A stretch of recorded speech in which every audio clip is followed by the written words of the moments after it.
¿Nunca has sentido que los líderes de los países están puestos por un poder mayor? ¿O que tiene que haber algo que no sean los votos y que está influyendo en las elecciones? Lo que antes era sci-fi, ahora podría ser posible gracias al poder de los datos y su influencia. Lo que es seguro es que la información que dejas a diario está siendo utilizada para influirte en elecciones y decisiones políticas. Y no solo pasa contigo, sino con todo el mundo. En este vídeo vamos a explorar cómo esos datos, que a menudo pasan desapercibidos, están modelando el futuro de los países y por lo tanto el del mundo. Poneos cómodos, que empezamos. Imagina esto. Estás navegando en Facebook, dándole a me gusta a publicaciones, compartiendo tus fotitos, todo parece normal. Pero detrás de escena hay una empresa recolectando mucha información sobre ti, tus intereses, tus emociones, incluso tus miedos. Eso fue justo lo que hizo Cambridge Analytica. En 2014, un profesor de la Universidad de Cambridge desarrolló una app de Facebook que prometía revelar tu personalidad. Unas 270.000 personas la descargaron, pero al hacerlo también dieron acceso a los datos de sus amigos. Al final, Cambridge Analytica consiguió la información de 87 millones de usuarios sin su consentimiento. ¿Y para qué querían estos datos? Pues los usaron para crear perfiles psicológicos detallados, ayudando a campañas políticas a influir en los votantes con anuncios dirigidos. Esta estrategia fue clave en el Brexit y también en la controvertida campaña de Donald Trump en 2016. No fue hasta 2018 que Christopher Wylie, ex empleado de Cambridge Analytica, reveló todo esto a la prensa, explicando cómo la empresa manipulaba la opinión pública. Y esto llevó a investigaciones internacionales y a que Facebook se enfrentara a gravísimas acusaciones y al cierre permanente de la propia Cambridge Analytica. Si alguna lección hay que aprender después de Cambridge Analytica, es que si bien antes las campañas se basaban en mensajes masivos donde los candidatos lanzaban propaganda esperando que resonara con la mayoría, el Big Data ha cambiado completamente eso y ahora las campañas se personalizan y se segmentan. Hoy una campaña política analiza datos en redes sociales, motores de búsqueda, bases de datos para entender qué motiva a cada votante. Por ejemplo, si te preocupas por la economía, pues recibirás anuncios sobre empleo, pero si tu interés es el medio ambiente, pues se te hablará de políticas climáticas. Y la herramienta clave de este éxito es el microtargeting. Quédate con la palabra que es muy importante. Porque es el uso más potente del Big Data en las campañas. En lugar de enviar un mensaje general a todo el mundo, se pueden crear miles de variaciones de un mensaje para públicos específicos. Y esto no solo en anuncios, sino en todo. Correos electrónicos, mensajes de texto, llamadas telefónicas, incluso visitas puerta a puerta. Imagina una campaña presidencial que tiene perfiles detallados de millones de personas y puede predecir con bastante precisión cómo vas a votar, qué te preocupa y qué tipo de mensaje podría convencerte. Pues así es como los equipos de datos trabajan precisamente en dirigir los esfuerzos a los votantes indecisos y optimizar cada dólar invertido en publicidad. No se basa en intentar convencer ese que lo tiene clarísimo, sino justo el que no lo tiene tan claro. ¿Y cómo? Pues a través de millones de anuncios personalizados que se diseñaron estratégicamente para tocar fibras emocionales con personas y movilizarlas.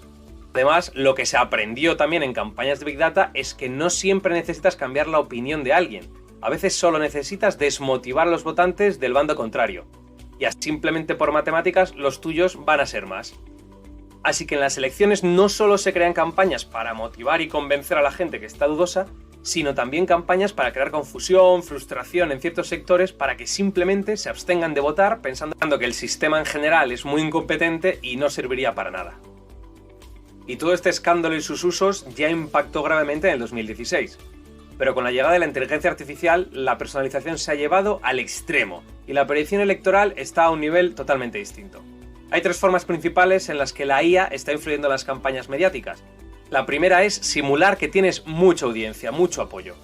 Y es que con la creación de bots y redes sociales, con una inteligencia artificial se puede controlar todos esos bots y simular interacciones humanas. Por lo tanto, pueden difundir información que sea polarizante o engañosa y se crea la percepción de que hay una gran controversia y que la población en general está muy segmentada donde quizás sencillamente no lo está. La segunda viene dada por la sintetización del lenguaje, es decir, los chatbots. Porque teniendo chatbots impulsados con inteligencia artificial, se puede interactuar directamente con los votantes, se pueden responder preguntas sobre un candidato o sobre cómo votar, o incluso recaudar donaciones, y todo esto de una manera automatizada, extensiva y personalizada. Y esto es importante porque, como siempre vemos en este canal de cara a la visión empresarial, el dinero manda mucho. Y si tú tienes unos costes mucho más reducidos para dar cobertura a toda esa gente que está dudosa, su percepción puede ser muy positiva, como que les estás haciendo mucho caso y por lo tanto decantar un montón de votos a tu favor con un coste muy bajito. Por último, el más controvertido, pero que puede marcar realmente la diferencia, es la predicción y optimización de modelos en tiempo real. Porque con la inteligencia artificial, las campañas políticas se pueden anticipar al comportamiento de los votantes. Es decir, se puede prever si un votante indeciso va a votar o no y ajustar la estrategia que hemos comentado antes para aplicar diferentes mensajes, pero en tiempo real. O sea, instantáneamente. Tú supón que los datos muestran que en un barrio determinado hay poca motivación para votar. Pues una inteligencia artificial puede enviar a los voluntarios a esa área o lanzar una campaña de publicidad local para aumentar el entusiasmo.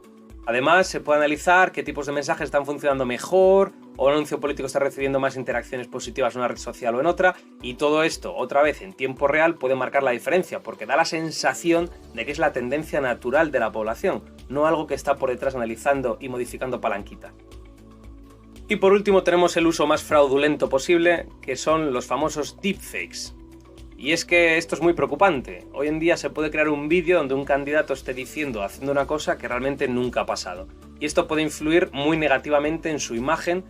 Una imagen dañada a un candidato que no se ve veraz y creíble por el público nunca puede salir elegido.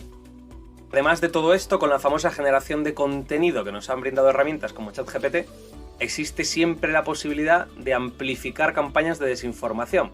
Es decir, saturar al público a base de noticias falsas que generan aún más reacciones emocionales y que ya hagan siempre sospechar si lo que se está viendo es verdad o no. Es cierto que las principales herramientas de generación por inteligencia artificial ya están implementando sistemas que evitan que se pueda hacer esto. Por ejemplo, en el momento en el que estamos haciendo este vídeo, que falta más o menos un mes para las elecciones de Estados Unidos, no se puede utilizar Gemini para crear ningún contenido relativo a unas elecciones políticas. Y aunque no sea tan nuevo como el Big Data o la inteligencia artificial, es cierto que desde que se utilizan sistemas informáticos para elecciones y el conteo de los votos, siempre se es susceptible de un ciberataque. Es decir, no es ciencia ficción, ya ha pasado. Vamos a ver qué estrategias son las principales que se han utilizado hasta ahora. Por un lado están los ataques a bases de datos de votantes. Y esto es un blanco muy jugoso, porque un hacker puede infiltrarse en una base de datos y robar o eliminar información clave que luego puede afectar directamente al proceso de votación. Imagínate que tú te apuntas a voto por correo, pero alguien borra tu nombre y nunca te llega el voto. Ah, pues un voto menos que haber en esas elecciones. Y si tú pensabas votar al partido contrario del que ha promocionado ese ataque, pues un triunfo para ellos. También está el hackeo de correos electrónicos y filtraciones. Uno de los casos más famosos fue el hackeo del Comité Nacional Demócrata, el DNC, en 2016, durante las elecciones otra vez de Trump en Estados Unidos. Y es que cuidado, porque con un número importante de correos electrónicos es información muy útil para ese micro-targeting que hemos mencionado antes y poder dirigir así una campaña a medida para esas personas. También están las campañas de desinformación y manipulación, porque un hacker no solo ataca un sistema, sino que también puede manipular el flujo de información y cómo la gente lo percibe. Imagínate que entras en una página web de un organismo, el que tú te interese y le vas a votar, pero resulta que no funciona esta caída durante mucho tiempo. Eso impacta negativamente en su imagen, no son dignos de tu confianza. O peor aún, imagínate que entras pero te redirige a otro sitio que te está robando tus datos. O incluso peor aún, imagínate que entras pero la información que muestra no es la que tú esperabas, es justo la contraria. Por lo tanto, tu percepción como votante es nefasta. Lo más importante aquí es que la imagen del hacker ya no suele ser un señorín con capucha en una habitación oscura que quiere destruir el mundo, no. Los hackers suelen estar patrocinados por estados, es decir, es una guerra cibernética electoral que se hace a nivel global. Porque a menudo son los países o los estados los que tienen recursos ilimitados y agendas geopolíticas que les interesa manipular las elecciones extranjeras. Por ejemplo, otra vez, en las elecciones de 2016, pues se concluyó que Rusia había influido mediante ataques y campañas de desinformación para influir en los resultados. Pero Rusia no es el único actor. Otros países como China, Irán y Corea del Norte también han sido acusados de intentar interferir en procesos electorales de diferentes naciones.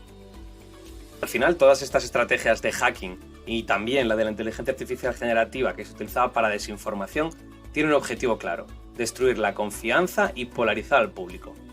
Y es que si tú siembras dudas en el corazón del público sobre si su voto vale para algo o no, lo más probable es que no lo usen. Si este tipo de desconfianza se convierte entonces en un arma muy poderosa, pero también peligrosa, porque si un ciudadano empieza a dudar del sistema, se crean divisiones muy profundas en la sociedad y al final se consiguen revueltas por sentirse desconectados de la democracia. Ejemplo lo tuvimos en la invasión del Capitolio con señores con cuernos y la cara pintada. En este canal siempre contamos las virtudes y las bondades de la tecnología, pero no siempre es todo de color de rosa. El uso del Big Data en las elecciones ha generado preocupaciones. ¿Hasta qué punto es ético usar tanta información personal? ¿Estamos siendo manipulados de formas que ni siquiera entendemos? Y lo más importante, ¿qué pasa con la privacidad? Y es que hoy en día hay muchas personas que temen que el uso del Big Data esté creando un ambiente de manipulación sutil, al recibir solo la información que las campañas quieren que veamos. Y es que las campañas además pueden exagerar ciertos temas o incluso difundir información engañosa solo para influir en nuestro comportamiento. Esto es tan cierto que ya hay varias voces de expertos que han pedido una mayor regulación del uso de datos en las campañas, y así proteger la integridad de las elecciones y el derecho de los votantes a recibir información precisa y transparente. Y ahora te lanzamos la pregunta. ¿Es este el futuro de la democracia o estamos entrando en un terreno peligroso donde los datos nos manipulan sin que nos demos cuenta? Tú decides, pero una cosa es segura. El poder de los datos seguirá siendo una fuerza dominante en la política global en los próximos años. Déjanos tu opinión en los comentarios. Nos vemos pronto. Saludos y bits.